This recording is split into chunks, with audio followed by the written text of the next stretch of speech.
Entre tus manos tienes una colección de historias tan interesantes como disímiles, distopías relacionadas con cementerios, hombres disfrazados de algo que no son, familias que se ven obligadas a rescatar la inocencia de sus hijos, aventuras submarinas en los confines del conocimiento, secretos que se mueven entre las paredes de una casona, seres que apenas consiguen lidiar con sus circuitos mentales, un grupo de mujeres que luchan contra el patriarcado de los símbolos, un profesor ofendido por lo políticamente correcto, una joven a la deriva en el océano, un tarotista que se mueve por el mundo para escapar de un sicario, un sexópata que se cree robot, un músico frente al desierto y el éxito, dos ancianas que recuerdan su peor pecado antes de morir.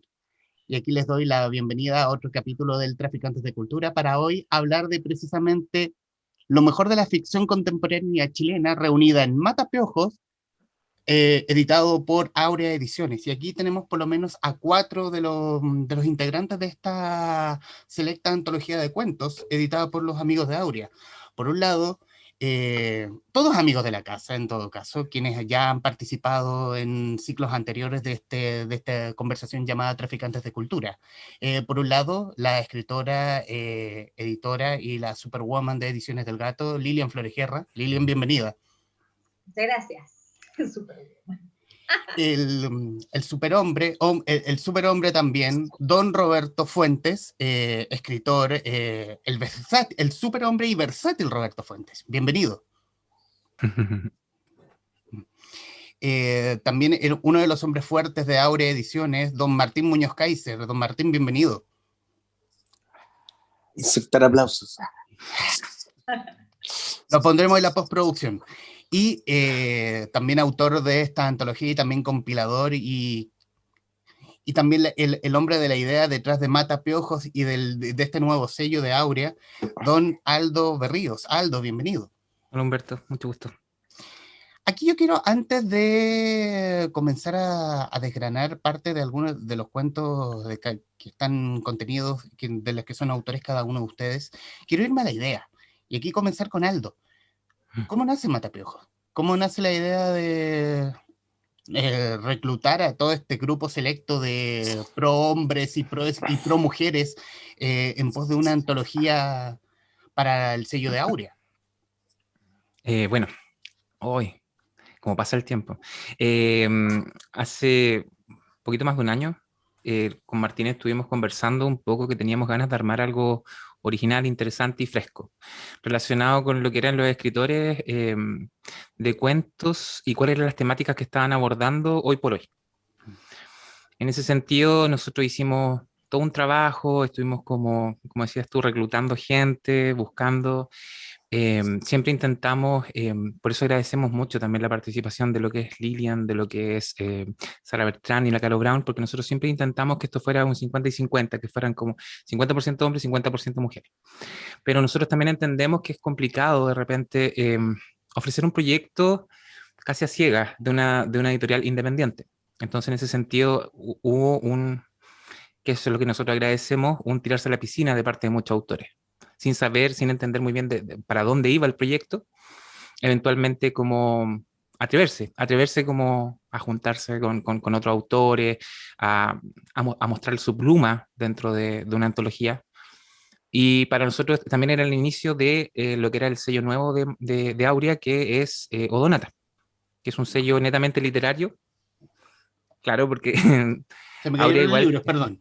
Por supuesto, tiene lo que es ciencia ficción, tiene lo que es fantasía, tiene lo que es terror, pero le faltaba eso otro que te conectaba con la actualidad, con lo contemporáneo de lo que es la literatura chilena. Así que, Martín, ¿quién, ¿cómo fue el proceso? A ver si recuerdas. Antes de irnos con Martín, aquí es obviamente salir un poco de lo que es la zona de confort de Aurea, a pesar de que hay algunos libros de lo que es realismo sucio, ya de Elkion, y los últimos libros de Aurea que si bien tocan fantasía, pero es un contenido un tanto más, por decirlo de alguna forma, más adulto o más aterrizado. Pero hoy es netamente, aquí ya ponerse, no sé si pantalones largos, por decirlo de alguna forma, pero es salir a la aventura de buscar la palabra, en el fondo, Martín. Sí, en el fondo es eso. O sea, queríamos ver cómo lo hacíamos en el terreno un poco más literario, y en realidad los grandes nombres Los escritores que están reconocidos por su calidad literaria y qué sé yo, están todos en el mundo de la literatura un poco más, digamos, seria, ¿no? Pero en el mundo del realismo, digamos, digámoslo así. Ujú. Entonces quisimos acercarlo un poquito a la ficción y intentar con esto, un poco para probarnos a nosotros como editorial, un poco para... En realidad fue una cuestión muy juguetona en el fondo, ¿ah? Porque Aldo tiene un interés literario mucho, mucho más marcado que yo, literario en el sentido de la, del realismo, mucho más marcado que yo. En realidad, nosotros empezamos Aurea justamente porque no había espacio para la literatura fantástica que fueran serios, donde las editoriales se preocuparan justamente por la parte literaria, además de la ficción.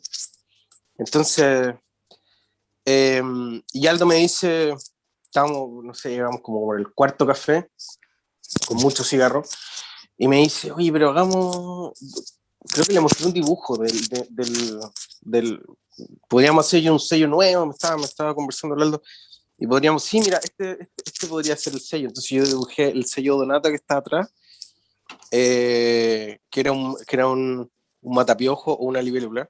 Y le dije, si es que me gustan, o no me acuerdo cómo fue la conversación, pero le dije, mira, este va a ser el logo.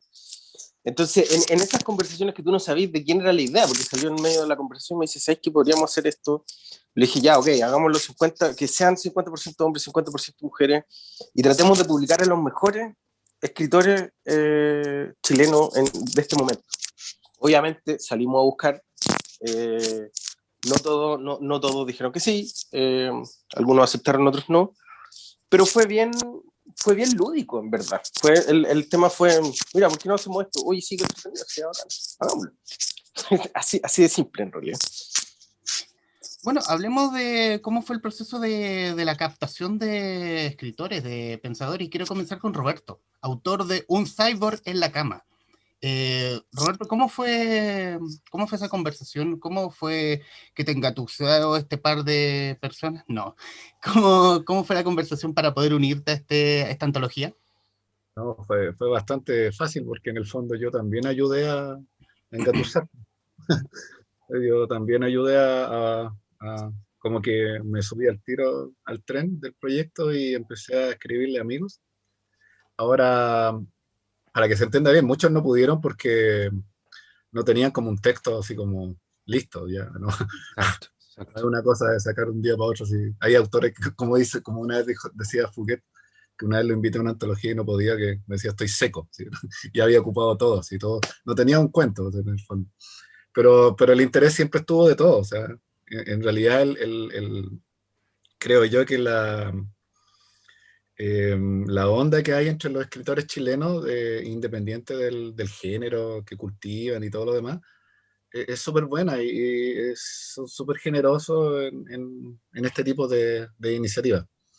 A mí me gustaba, o sea, primero nació porque yo siempre que iba a las ferias veía a este sello y, y tenían ahí sus portadas que son como súper características y sus cuentos no sé, de, de vaqueros así, y vampiros, ciencia ficción, historia también, ¿cierto? Todo mezclado.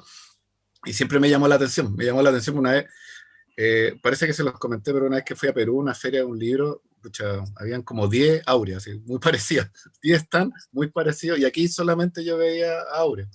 Entonces, en el fondo igual había como una admiración hacia ellos, o sea, había todo un trabajo bien hecho, son una editorial independiente, pequeña y todo lo demás, pero se mueven muy bien. Entonces para mí fue entretenido participar. Aparte que justo habían publicado ya un libro de Garrat, del Pancho también, ¿cierto? Ortega, entonces ahí se notaba que estaban buscando así como una voz distinta quizás, ¿cierto? Y aparece este sello. Así que nada, yo feliz de participar, de embarcarme con ellos. Por ahí tenemos otro proyecto que luego va a salir al aire. Así que se suma. Hablaremos de eso. Hablaremos de eso, obviamente. Lilian Flores, autora de Compasión, en tu caso, ¿cómo fue la experiencia? ¿Cómo fue el acercamiento con Aurea? Fue por tipo. Ah, ¿verdad? Se me había olvidado. Pero cuéntale a la gente. Por supuesto. Claro, fue justamente un día que fui a la radio, que grabamos un programa para hablar de los cuentos de Sueño Lejano. Y cuando ya nos íbamos con harto, que me dio mucha risa la cautela con la que me planteaste el tema, que me comentaste que te habían dicho de Aurea que estaban buscando autores, autoras para una antología, Sueño Lejano, exactamente, y que si existiría la posibilidad de que hablara con alguien así como bien cuidadosamente, que a mí me dio como bastante risa ese tanto cuidado, y yo le dije, ya, no, démosle, hay que conversar primero, y porque en mi caso personal yo solamente he publicado en forma independiente y con Ediciones del Gato. De ahí como en Ediciones del Gato, como dijo Humberto, soy la only showwoman. Era como raro esta experiencia de ponerme en manos de otras personas, de trabajar con un equipo distinto. Entonces me llamó la atención, le dije que sí, no, hablemos primero que todo conversar, para saber qué es lo que buscan, si es que yo les sirvo y qué es lo que ofrecen también. Entonces después me contactó Aldo, cuando Humberto le dijo, juegue nomás. Y aparte de que Aldo es un encanto como persona, es súper afable, súper amable, explica súper bien, porque yo soy escorpiona, pues entonces, ya, pero ¿cómo es esto? Ya, pero ¿de qué se trata? Pero, ¿y cómo sería? Insoportable. Perdón, Aldo, por eso. Pero me agradó que tenían la película súper clara, porque yo conocía también a Aura, pero a diferencia de Roberto, que lo tenía plenamente identificado y que hasta dio otras editoriales similares en otros lados, yo conocí a Aura, pero por el Hugo, porque él es como el superventa y conozco al Hugo porque somos parte de la familia forestal y nos topamos todo el tiempo y veo que siempre está en el ranking. Entonces, por ese lado ubicaba más ahora, y en algunas ferias me acuerdo haber visto, hubo una vez una feria en Providencia, que tenían un stand grande, y estaban súper alineados los escritores que tenían libros en ese momento, y todos ahí conversando con gente que yo me impresioné mucho, de ese despliegue. Dije, yo no sé si lograría hacer algo así como autora, estar ahí todo el rato conversando. Entonces, me gustó, que tenían todo súper claro, lo que querían hacer, lo que querían lograr, el objetivo que era, la libertad de que uno dijera, quiero, o sea, tengo esta idea, tengo este texto a lo mejor hecho, o voy a trabajar en esto, y que uno lo planteara, no eso de que te ponen, que tiene que ser cuentos de misterio, o tiene que ser de, no sé, de erotismo, o tiene que ser humor negro, no, o sea, como, tú tienes algo, plantéalo, y estaba como ese cuidado también con respecto al tema de autoral, de los derechos, de las regalías, o sea, todo súper clarito para lo que ayuda a tener cualquier inconveniente a futuro, pero eso lo encontré como súper serio y súper respetuoso, porque a mí me ha tocado ver de repente otras formas y después me han contactado en otras oportunidades para otras cosas, pero son puras cosas medias enredadas, que si resulta, ahí vamos viendo, o no, sí, pero y te pasamos una cantidad de libros para que tú los vendas, y o sea, aparte de hacer la pega de escribir el cuento, tenés que hacer la pega de vender los mismos libros. Entonces, como no, acá así como un trato súper respetuoso y súper que se nota que entendiendo lo que es ser autor. Y eso me gustó mucho. Entonces, le dimos.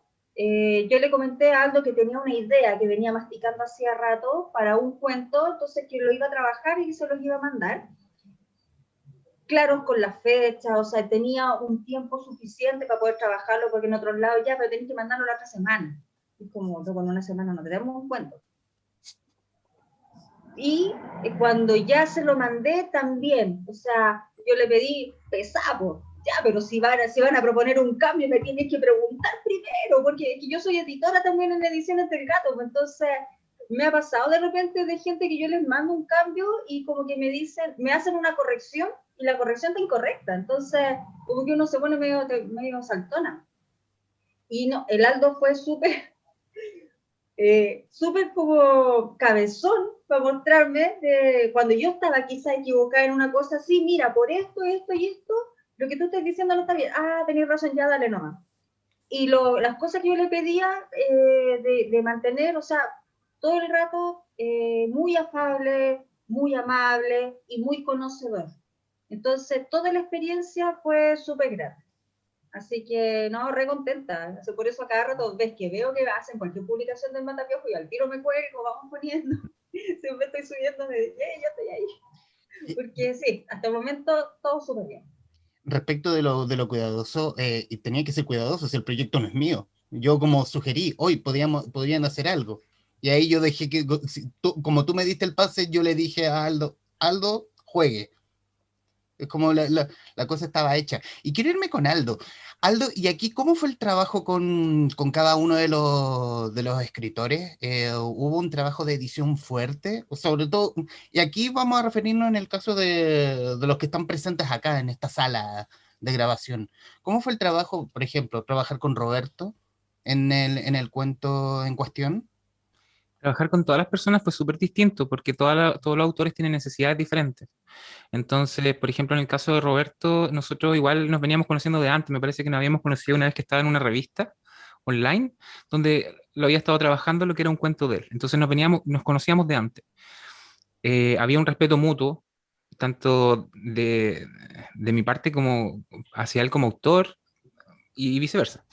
Entonces, nosotros ya como que nos entendíamos en ese sentido. En el caso de Lilian, nosotros también, pues como que fue súper especial, pero al mismo tiempo entendiendo en todo momento, porque yo igual escribo, entonces entiendo de repente en qué cosa uno puede ceder, quiere ceder y debe ceder, ¿cachai? Entonces, es muy diferente. Hay otros autores con los cuales como que hubo una conversación un poco más profunda respecto como a ciertos temas, nombres, qué cosas se podían cambiar, qué no, hasta dónde se podía como alterar un cuento, pero fue siempre muy diferente. Con Martín también. Con Martín también siempre nos estamos conversando. Bueno, en este caso nosotros trabajamos juntos, entonces siempre estamos conversando de los temas que nos interesan, de lo que estamos escribiendo. Entonces, es una experiencia muy rica. Honestamente, es una experiencia muy rica el hecho de poder fusionar mundos de repente con personas que están y esa es la intención también del libro, que es como conocer mundos que parecen distantes, pero que no están tan lejanos como parecen. Roberto, ¿y cómo nace la idea de un cyborg en la cama? Eh, es un cuento que tenía guacho ahí, porque no me encajaba en otros libros que había hecho. De hecho, en otros libros de cuentos o en otras colaboraciones que había tenido. Entonces ahí estaba, ya un par de años. En algún momento me gusta escribir sobre, bueno, de hecho hay mucha gente que me conoce más por lo juvenil e infantil que tengo yo, aunque yo de antes también había escrito adulto. Pero quería como que explorar zonas más oscuras, ¿cierto? Llevaba como años ahí, me había ido bastante bien, no me puedo quejar en todo lo que es el infantil y juvenil, pero sentía la necesidad de explorar otras zonas más adultas, por llamarla de alguna forma. Y apareció este cuento en algún momento. En el fondo a mí me gusta hablar de los cyborg porque en el fondo lo que se habla es de la condición humana. Siempre me gusta mucho. Bueno, también pasa también un poco como con los zombies, con Drácula y también con Frankenstein, no sé. Que en el fondo lo que se está hablando más allá del robot o de la tecnología o del miedo, del terror, sino lo que significa ser humano, ¿ya? Que nos separa de la bestia, no sé, por decirlo de alguna forma. Entonces, este cuento me ayudaba en eso, creo yo. Y por ahí me fui metiendo, por ahí me fui metiendo. Pero como te decía, me quedo como medio guacho y como que no me encajaba con nada de lo que había escrito. De hecho, yo publiqué un libro de cuentos el año pasado, con un libro de mentiras, ¿cierto? Y también quedó fuera porque no, no estaba como dentro del tono, del tono del libro. Y aquí surgió la oportunidad, entonces cuando me pidieron un cuento, como que tampoco era bien libre, no había ninguna condición, date, dije yo, aquí está. Y yo como que tenía hartas dudas todavía con el cuento, hasta que lo leyó Aldo y ahí pudimos empezar a comentarlo. Bien. Bueno, con Aldo nos habíamos conocido, de hecho me había editado un cuento súper bien, yo le había dicho que me había gustado mucho la edición hace un tiempo atrás. Entonces, de ahí que no sabía nada de él, entonces con mucha confianza trabajé con él. Ah, después de meses se vienen a encontrar ahora. No, yo Años. creo que un par de años más, sí. Son Sí, como Ah, 6. sí, no, yo me acuerdo que trabajamos bastante bien, de hecho. Sí, a mí me gustó. Yo he trabajado con varios editores, ¿me entienden? Y bueno, y aquí trabajamos en cuentos solamente, pero enganchamos bastante bien. Entonces me fue fácil también, para mostrarle el cuento y trabajar todo aquello. yo sé, bueno, me decías antes de comenzar esta grabación, bueno, Roberto, no dispones de mucho tiempo, solamente 5 minutos más y nos tienes que dejar. Y por lo mismo me obligas a adelantar la pauta. Cómo viene el próximo libro con Áurea? Bien, bueno, surge de lo mismo. Yo creo que en el fondo surge porque, bueno, de Aurea, así como más allá de sus libros, he conversado un poco con Martín y, bueno, con Hugo, que es autor, bueno, y en realidad el gran nexo es Aldo. Y en esta búsqueda, en este nuevo sello que tenían, que era como más literario, no sé cómo como más tradicional y todo lo demás, eh, eh, apareció esta idea como de una antología de cuentos. Yo tengo 3 libros de cuentos y tengo por ahí unos guachos por ahí.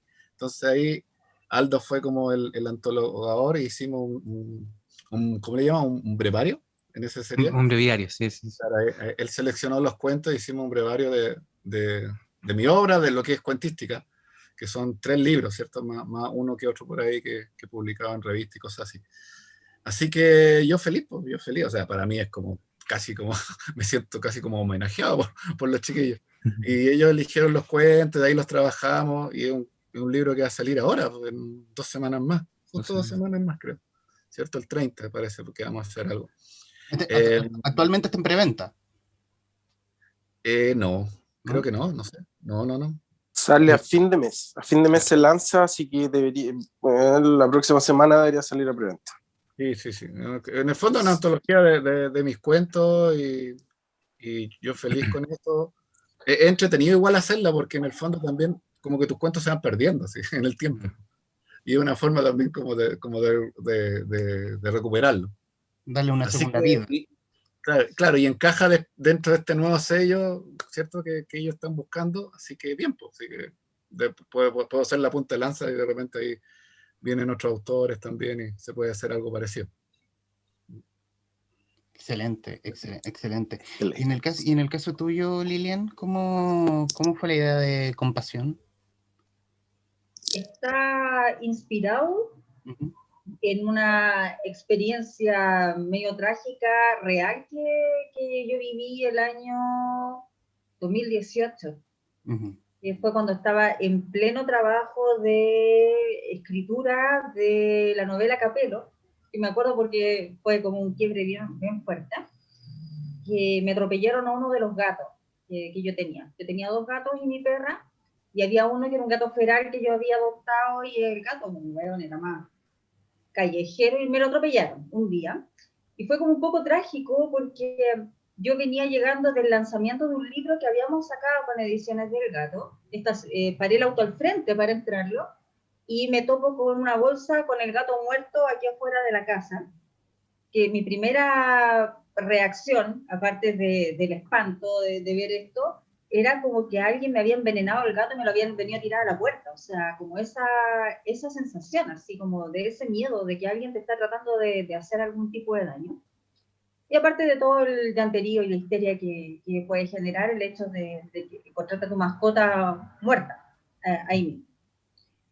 Y bueno, me acuerdo del tema de Capelo porque yo había terminado la parte quizás más compleja del libro y tenía que terminar los últimos capítulos, y yo todos los días cuando escribía aquí mismo estaba con la perra al lado, con un gato acá arriba y el otro gato al frente, que eran como los que me daban este ambiente de tranquilidad para poder escribir, porque uno cuando escribe, por lo menos yo cuando escribo estoy totalmente metida en eso todo el día.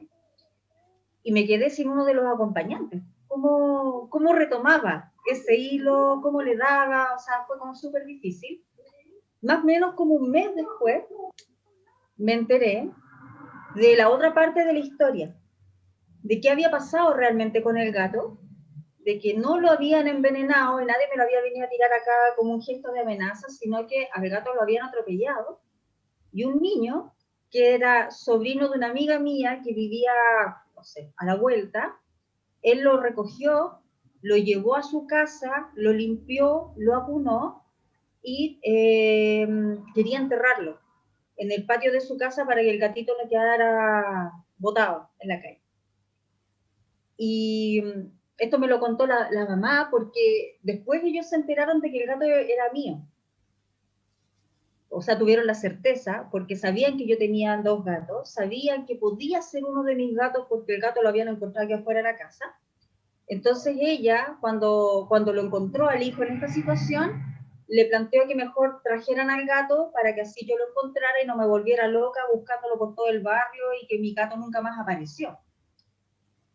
Y cuando yo me enteré de esta historia, aparte de agradecerle obviamente el gesto, me quedó dando vueltas como la otra parte, justamente la que yo no viví, sino que la que vivió este niño, este adolescente, y le empecé a masticar por mucho tiempo de cómo habrán sido sus reacciones, sus impresiones, su propia vivencia en su familia, cuando aparece con este gato ahí en la casa. Entonces, la historia la creé a partir de esa experiencia y como un pequeño homenaje a todos estos niños, adolescentes, que no andan indiferentes por la vida y que sienten compasión por una parte de animales, de seres más indefensos que están en esta situación. El gato ya estaba muerto, ya no había posibilidad de salvarlo, pero igual sentir ese amor quizás por la vida y no dejarlo ahí tirado, y al mismo tiempo la compasión de los mismos padres, de en vez de retar a un hijo ante una cosa así, como, no sé, pues los niños que llegan siempre con mascotas que encuentran en la calle y los llegan a la casa y ya los papás lo aguantan, ese espíritu compasivo de no retarlos, no reprimirlos, sino que fomentarlo y proteger, como sale en el libro esta inocencia que tiene la infancia, la adolescencia aún. Y eso fue como lo que me motivó. Entonces, la historia traté de sentirla desde el punto de vista del niño, que de hecho el niño no es amigo mío. Me acuerdo que tiempo después que nos cruzamos en la calle por un lado y por el otro y como que nos quedamos mirando nomás y fue como esa mirada de comprensión de sí, tú eres la del gato, sí, tú eres el que cuidaste a mi gato después. Y en tu caso, Martín, ¿cómo fue la gestación de El Oso? El oso. El oso es cómico, tragicómico y después como puta que lata, pobre hombre. Desmutéate, Martín. Ya, cuando estaba en el colegio, llegó un tipo disfrazado de Lolichok a promocionar el dulce. Y claro, cuando pasó por los séptimos y octavos, todo súper bien. Pero cuando pasó, yo en ese tiempo estaba en primero, no, ahora es en primero, en segundo medio. Pero cuando pasó por los primeros y los segundos medios, pasó por un balcón, y el balcón en el fondo era un pasillo gigante y todos nos pusimos, me incluyo porque yo también me puse, a ambos costados del pasillo, y cuando el tipo pasó fue una masacre. Entonces, ver cómo patean y golpean a un mono que se ríe todo el rato, porque no tiene otra opción más que sonreír mientras lo están maltratando, no sé, yo me estuve riendo, creo que me acuerdo y me río todavía, pero al mismo tiempo me da una sensación de culpa, ¿no? De cómo se sentirá de humillado este tipo, ¿cachai? Unos cabros chicos le están pegando. Bueno, era en parte eso. Después, antes de escribirlo, pasé también por momentos en que, bueno, cuando salí de la universidad estaba en plena crisis, y el tema de la angustia de conseguir trabajo. Yo fui papá a los 17 y traté de hacerme responsable de mi hijo cuando estaba muy chico y me urgía, después de haber salido de la universidad, hacerme cargo. Y no encontrar trabajo, porque encima yo estudié diseño gráfico en la U, donde se supone que tú tenías un nivel que es superior al técnico, que es superior al tipo que estudia un año, y olvídalo, no había trabajo en ningún lado, y además supongo que tampoco tenía el talento necesario como para, porque en realidad el diseño tiene mucho de eso, ¿no? Tenés que ser muy, muy talentoso como para destacar. De hecho, tengo compañeros que están en Holanda, otros que están haciendo cosas bastante importantes. Supongo que el diseño gráfico no era lo mío. Así que terminé trabajando en un taller mecánico y digamos que estando en el mundo del trabajo rudo, pero también de conversar con personas, aparte que conversar con personas de todos los estratos sociales, porque venían del Congreso. En Valparaíso, el negocio donde yo trabajaba está a 2, 3 cuadras del Congreso, entonces yo atendía gente que trabajaba en el Congreso,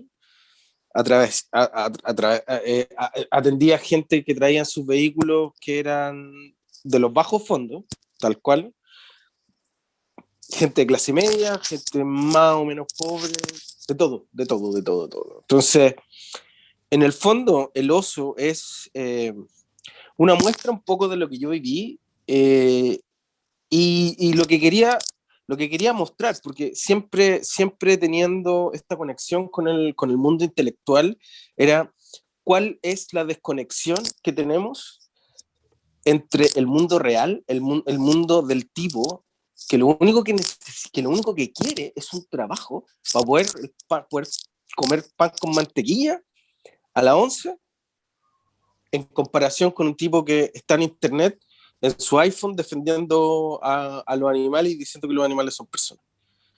Porque está bien, o sea, si las dos cosas están bien, pero ¿cuál es mi pregunta en realidad? Que yo no tengo una respuesta para eso, y el cuento en el fondo es plantear la pregunta y que cada uno se la haga, es justamente Perdón, Roberto, yo sé que te tienes que ir lo y más importante. te agradezco la disposición.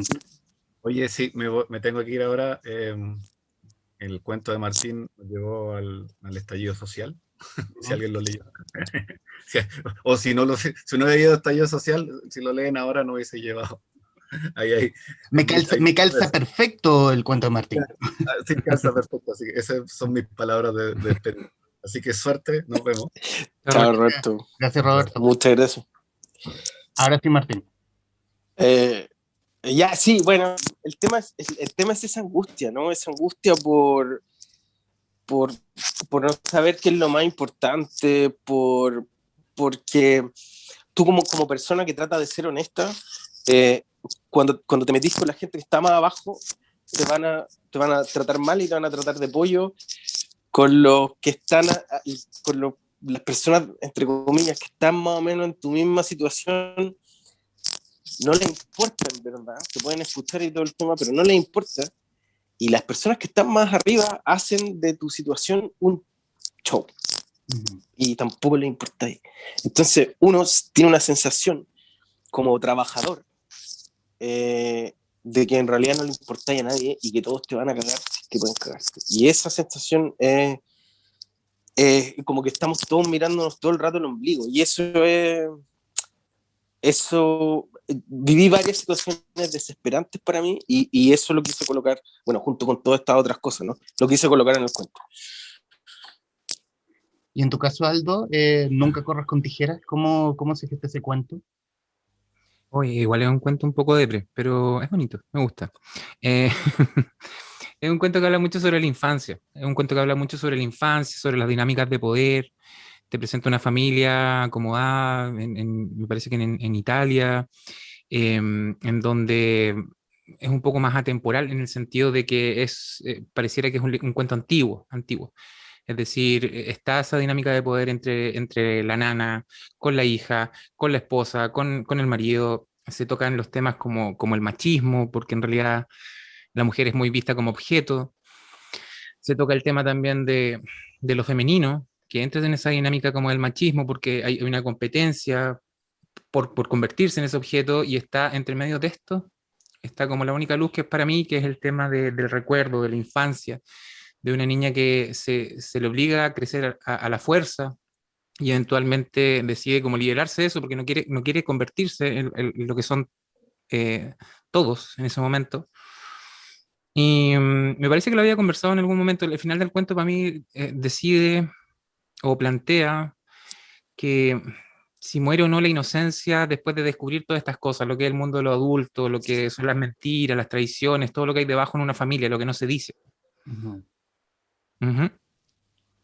Yo creo que hay una condición que junta cada uno de los cuentos, que es obviamente el límite. Es como el límite del ser humano, dependiendo de no sé, del cuento de Lilian, o o el de mismo Martín, o el tuyo, Aldo, o el de Roberto, hasta antes que se fuera, que tiene como, es llegar al límite. El límite del ser humano es como: yo llego hasta aquí, y a ver de aquí en adelante cómo avanza todo. Sí, yo personalmente siento que casi todos los cuentos tienen eso, que cada cuento es muy especial en su estilo. Yo a mí me pasa que, por ejemplo, con el cuento de Lilian, la otra vez lo habíamos conversado incluso, toca mucho el tema de la inocencia, pero también toca eso de la empatía, de lo que es sentir por otro, de lo que es tratar de sentir por otro, de cómo reaccionaría respecto a eso.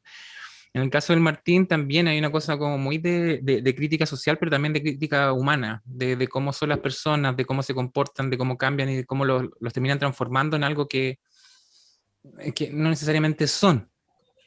Y en el caso de Roberto también es jugar al límite dentro de lo que es la sexualidad libre, el vivir para mí, en exclusiva, la necesidad de aventura que tiene el personaje principal del cuento de él.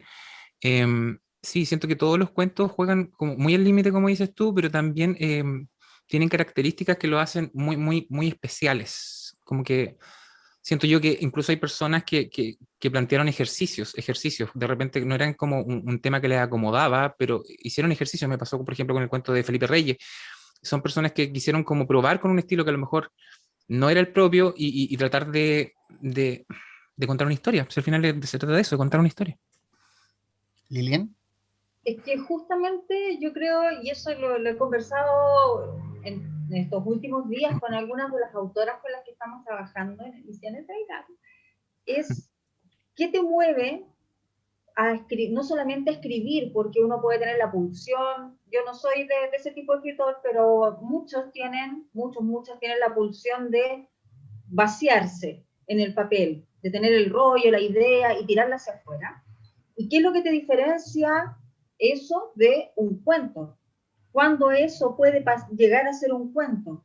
¿Y cómo uno define que algo es digno, por así decirlo, de una historia que sea contada y que sea compartida? Y eso que señala Humberto tiene que ver también, porque la historia tiene que decirte algo, puede ser algo súper, no sé, hasta cotidiano, que sucede en un espacio, con la descripción, con la atmósfera, pero tiene que haber algo que es lo que te llama a la reflexión y que te genera emoción y empatía quizás, o discordia, no sé, pues yo ayer parece que comentaba, no es un cuento, una novela, en el caso de la Maibo Suárez, con su novela Sara, que todavía no la termino de leer, pero estoy en proceso, he estado enojada con la protagonista todo el camino, pero es un enojo como rico, que uno quiere como ver si vaya a seguir enojado, te vaya a reconciliar después. O sea, el libro o la historia te tiene que mover algo, no quedar con esa sensación de ya ahí, ¿y qué pasa con esto? ¿Para dónde va? Y en el caso, yo reconozco, no me he leído todos los cuentos de Matapiojo, pero he tratado de leer la mayoría, y de los que he leído tienen ese componente, eso que te interpela. Y por ejemplo, yo le decía algo anteriormente, que en el cuento de él estaba muy fuerte el patriarcado hablando de manera inconsciente, porque tenemos en esa historia mujeres, la mujer pequeña, la mujer adulta, la mujer víctima, la mujer victimaria, la zorra, por así decirlo, en torno a una figura masculina que ahí está, es lindo. Él es simplemente y recibe todos los beneficios del patriarcado, del amor de la esposa, el amor del amante, el amor de la hija, se manda todas las cagas del mundo, y no le pasa nada. O sea, toda la culpa, por así decirlo, recae en quienes lo rodean. Y él está ahí, no sé, muy libre de polvo y paja.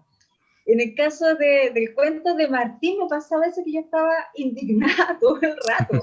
Indignada con los cabros chicos del colegio, indignada con los profes, ¿cómo es posible? Indignada con los pacos, bueno, con los pacos están indignados siempre. Pero toda esta indolencia que uno ve, o sea, además, bueno, el cuento de repente me daba la sensación de que iba para un lado y después te recordaba, no, porque iba para otro.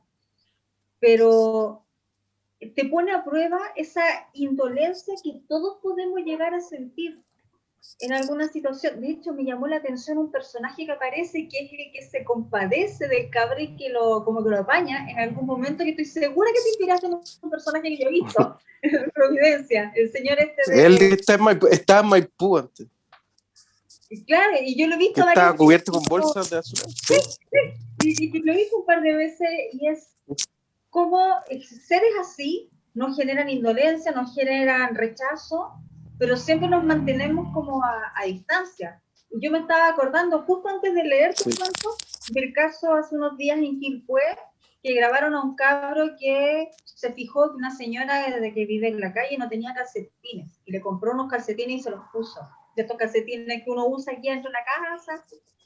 Y claro, no sé mucho por dónde iba la pregunta, pero me arranqué por ese lado de lo que genera, que es lo que yo vi en la historia, como en la historia de la Caro Brown también, porque además me trajo reminiscencias de un lugar que yo conozco muy bien. Entonces, está la mayoría de las personas que aparecen en esta historia son personas súper normales, que no son seres estrambóticos, ni extraordinarios, ni maravillosamente buenos, ni maravillosamente malos, son esta gente común y corriente con la que trabajáis, que te topas en el metro, que uno comparte, y que te pueden mostrar de repente un lado tan perverso, o tan indolente, o tan compasivo, o tan empático, que uno siente que ahí está, pues que hay tanta historia que está alrededor nuestro y que solamente hay que tener como los ojos para captarla y fijarse en lo cotidiano, o por donde uno anda. Entonces, como, no sé, pues para redondear un poco con lo que estaba hablando de cuando una historia es digna de ser contada, yo creo que las historias están en todos lados, es solamente cosas de que uno se salga de esta cosa autoflagelante, autosufriente, y lo puede insertar y pueda ir como un poco más allá y ver, es como trazar la línea nomás, salirse de ese perímetro en el que uno está todo el rato seguro y volcándose en el diario de vida, y de repente hacerse las preguntas incómodas.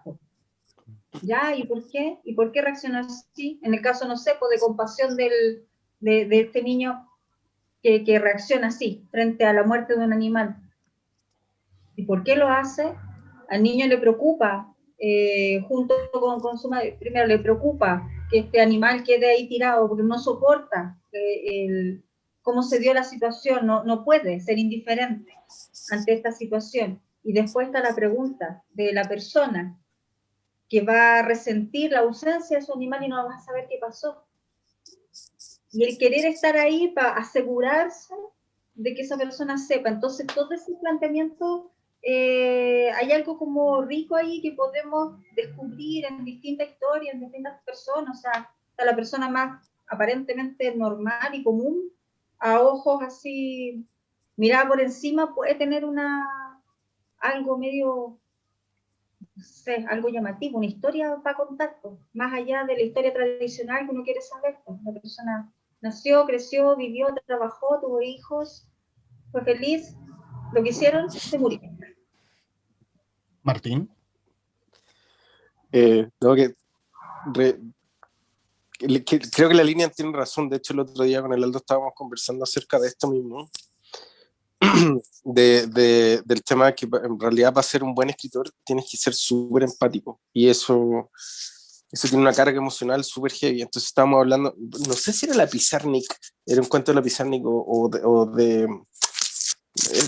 bueno, es una escritora que se fue que se fue a Brasil, que hizo la mayoría de su carrera en Brasil. Y ella tiene un cuento donde todo comienza con un pollo que se muere, que ella lleva un pollo a la casa y se muere. Y es algo tan simple, tan simple. Y el cuento es tan endemoniadamente...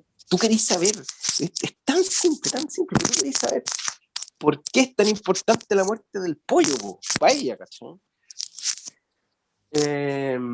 Entonces, creo que sí, creo que en el fondo eso, el impacto emocional, uno debería escribir, creo, sobre todo cuando escribimos ficción, deberíamos escribir para obtener o para tratar de impactar emocionalmente al lector. Y en ese sentido creo que de alguna u otra manera todos los cuentos de esta antología demuestran la pericia de sus escritores, justamente porque son masazos emocionales, cada uno de ellos, creo yo.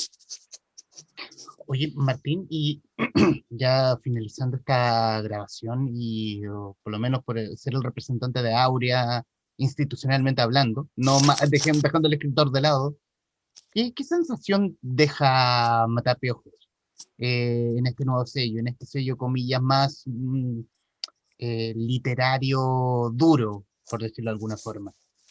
Y mira, sabes que creo que empezamos con buen pie y creo que Matapiojo es un libro que, bueno, ya abrió la puerta al libro a Un verdadero mago, que es el libro que vamos a publicar a fin de mes, o sea, que vamos a lanzar ahora a fin de mes de Roberto Fuentes. Y lo más probable es que vayan a seguir habiendo libros y publicaciones en este camino, ¿no? En esta línea un poco más literaria, y Aldo va a ser el jefe de la línea editorial de Odonata. Y es la primera vez para mí también que yo delego, porque en general yo soy el encargado de la línea editorial. O sea, obviamente la gráfica no la voy a saltar tampoco, pero la línea gráfica.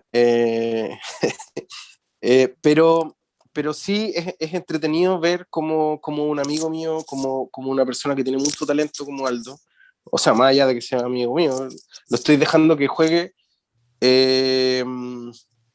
Digamos que lo invité a la casa, es como, mira, aquí tengo el juguete nuevo, ¿no? Me llegó el Lego nuevo, juguemos un rato. Pues creo que Aldo tiene el talento, lleva años haciendo esto de manera muy silenciosa, y me siento muy orgulloso de poder darle la mano y que él pueda plasmar en el sello Donata su visión de la literatura chilena, que de hecho es distinta a la mía, y eso también me gusta mucho. Pues siempre lo conversamos, ¿no? ¿Cuáles son las diferencias? Tenemos hartas cosas en común, pero tenemos también hartas cosas distintas. Entonces me gusta que la editorial vaya tomando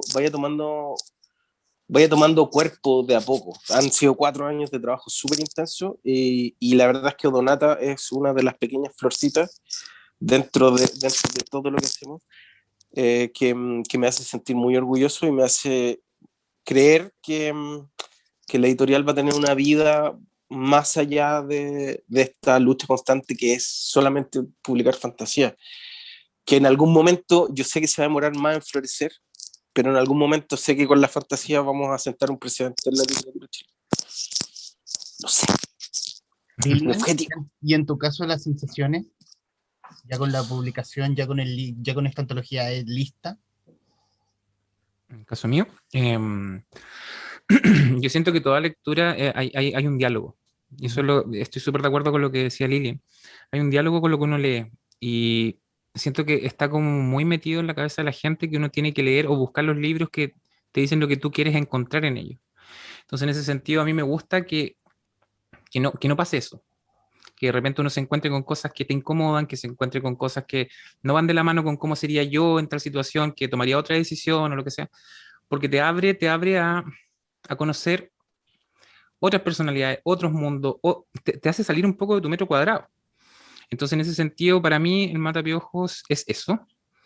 Y en general, yo siento que la literatura que se está haciendo acá, tanto de fantasía, tanto de literatura más contemporánea, tanto lo que es poesía y todo eso, todo tiene un potencial tremendo. Lo que pasa es que de repente tiene que ver con mostrarlo, ¿no? No, no sé, me pasa algo raro con eso. Estoy súper conforme con el resultado del Matapiojo, estoy súper conforme con lo que viene y también muy contento con lo que son las ideas, porque uno no siempre tiene la posibilidad de trabajar como con esa posibilidad, valga la redundancia, de crear cosas originales, proyectos Trabajar de nuevos. forma conceptual, digamos. Y siempre, siempre, porque para el próximo año, de hecho, se vienen hartas cosas como súper originales, súper nuevas, cosas que hemos conversado de repente porque nos juntamos un ratito y como que nace de ahí una idea como muy interesante y que te pesquen, en el fondo es que te pesquen, ¿cachai?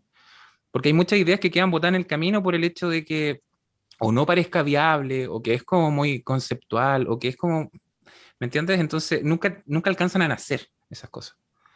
Entonces siento que en ese sentido me siento muy enriquecido por el trabajo que se está haciendo como acá en Aurea, ¿cachai?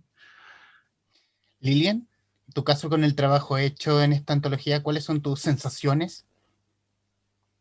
Eh, Primero me sentí como súper profesional con todo este tema, porque aunque ya llevaba 6 libros publicados, esto de estar al otro lado ahora, de tener un editor con el cual entenderme, de decir, ya, aquí está mi libro, firmar un contrato con otra editorial, además como lo que contaba, de que todo había sido como súper eh, hecho por gente que se nota que conoce la visión del autor, no alguien que puso una editorial porque, un negocio interesante y que te trata como un insumo, por así Claro. decirlo. Entonces estaba todo como bien hechito, entonces la experiencia para mí ha sido súper rica, súper profesional, distinta, quizás de lo que yo estoy acostumbrada, porque con Ediciones del Gato yo estoy acostumbrada a hacer como, hacerlo todo, desde escribir, entenderme con diseñadores, editar, hacer toda la pega. Entonces acá como que para mí fue súper cómodo, como de solamente dedicarme a crear y después limar uno que otro detalle, que siempre es bueno cuando alguien que tiene más conocimiento que uno en muchas cosas te dice, no, aquí esto, ya bacán, listo, pero con respeto de lo que uno hace, así que no, ha sido genial. Y sabes que quería rescatar algo que dijo Martín, que creo que es súper importante, tanto para el trabajo autoral como para el trabajo editorial, el de hacer todas estas cosas pasándolo bien. Porque yo no puedo entender cómo a veces uno ve en redes sociales a autores, autoras que se supone que también se dedican a esto y como que sufren. Ay, como que están escribiendo, ay, y lo pasan mal, y como que todo un proceso, así terrible, y como que vayan la hora que el libro esté terminado ya, y como que lo pasan re mal con todo el proceso.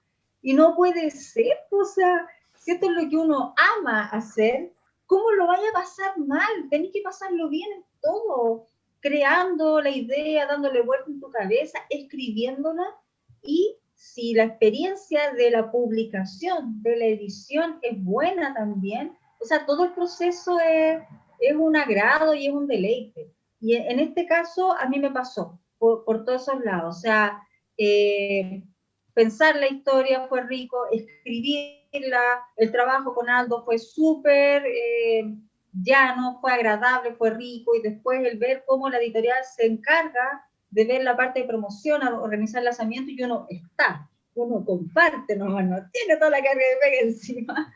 Es rico, o sea, entonces uno comparte con agrado todo lo que sea posible, porque es bueno. Entonces yo diría, si alguien lo pasa mal haciendo estas cuestiones, mejor páselo mal haciendo otra cosa, ¿no? Porque la gente tiene que Páselo mal pasar, ganando plata. claro, Prefiero pero ser que además pobre pero todo, feliz. Ay. claro, pero que además todo se va a traducir en lo que encontremos acá, pues. O sea, si uno si uno escribe de mala gana, pasándolo mal, si el proceso de edición editorial es penca, es malo, es incómodo, ¿cómo uno espera que la gente que tenga el libro en la mano lo disfrute? No puede ser, pues si al final a ti te puede gustar o no gustar un cuento, puedes estar de acuerdo como lo que decías, puedes sentirte identificado o sentirte súper distante quizás de los personajes, pero tuviste una experiencia. Sí. te metiste en la historia, dejaste de ser tú por un momento para transformarte y tomar los ojos del protagonista, del que está contando la historia. Entonces uno tiene que traspasar eso al papel. Y para eso toda la experiencia creativa y llegar a esto tiene que ser buena, si no... Aparte, nosotros siempre con el Martín conversamos que, bueno, personalmente también una idea que tenemos en común, lo que es editar, lo que es escribir, siempre es un acto de cariño, ¿cierto? Es un acto de cariño, es como muy de entrega. Ujú. Sí, Entonces, mucho, mucho, mucho. Entonces, yo personalmente, yo te digo, Lilian está tan acostumbrada a que le entreguen las cosas que delegar es como, uy, no puedo. no, yo te digo, Humberto, yo de verdad, y como conectando con la idea de Lilian, yo confieso que sufro en general, pero es una cuestión porque me impongo como la presión, ¿cachai? O sea, yo siento como que tengo que dar mi mejor trabajo, siento que hay una responsabilidad de repente con el autor o lo que sea, entonces ese sufrimiento viene como de la mano con no quedar al debe, ¿cachai? Entonces, eso ya a lo mejor lo que me va a quedar comiendo, lo mismo que pasa como al escribir, que de repente dicen como que al escribir va a llegar como la última novela que a lo mejor te va a llevar, porque te va a entregar todo lo que te queda, pero sí, son como distintos niveles. Pero sí, 100% pienso yo que esta cuestión es como mucho, mucho amor, aunque parezca que no, hay mucho amor detrás. Bueno, Sí, no hay pues, mucho. es que en el amor no todo es color de rosa. Pues. O Claro, sea, exactamente, claro, o exactamente, sea, yo de repente exactamente. pongo a prueba el cariño que tengo por la autora, por el autor, porque estoy arreglando así, pero ¿cómo? Y claro, y se me pasa, como esa foto que pusiste el otro Sí. día, lo Sí. siento a veces, ¿ya? Pero es como parte de eso, porque uno quiere que el resultado le Es el quede momento. lindo. Es el Sí, porque trabajo sucio, pero alguien tiene que hacerlo. Hay que hacerlo, hay que pero el hacerlo. amor No, y cuando el libro queda bien al final, Ujú. puta que uno que se siente bien, Sí. se es, siente Aparte los hermosísimo. libros, No es, no es tienen el libro de distintos. uno, Exacto. pero uno se siente maravillosamente bien cuando editaste el libro y quedó impecable. Ujú.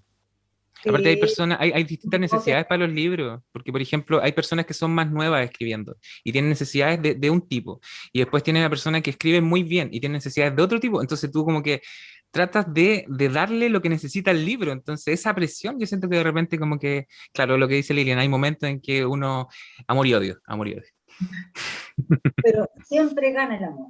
siempre, siempre. Y yo me quedaría con eso, y yo cerraría con eso. Siempre gana el amor. Y aquí, obviamente, triunfa el amor con una antología excelente, con las grandes plumas de la actual ficción contemporánea chilena, llamada Matapiojo, que la pueden encontrar en su formato físico en librerías y también en aureediciones.cl. Para que lo puedan adquirir y obviamente no quisiera quedarme eh, sin cerrar esta conversación agradeciéndole obviamente a Martín Muñoz Kaiser, Lilian Flores, Aldo Berríos y un agradecimiento doble a Aldo Berríos porque aquí las gestiones corrieron por parte de él respecto de esta conversación y obviamente haremos una segunda parte de esta conversación con otro grupo de los ilustres que presentan este libro en otro tiempo y lo programaremos de la mejor forma. Muchachos, muchísimas gracias. Gracias a Un gusto que usted. estén súper bien, Gracias a chicos. ti, Humberto. Un abrazo. Y a quienes nos están Siempre viendo un agrado, ¿cómo?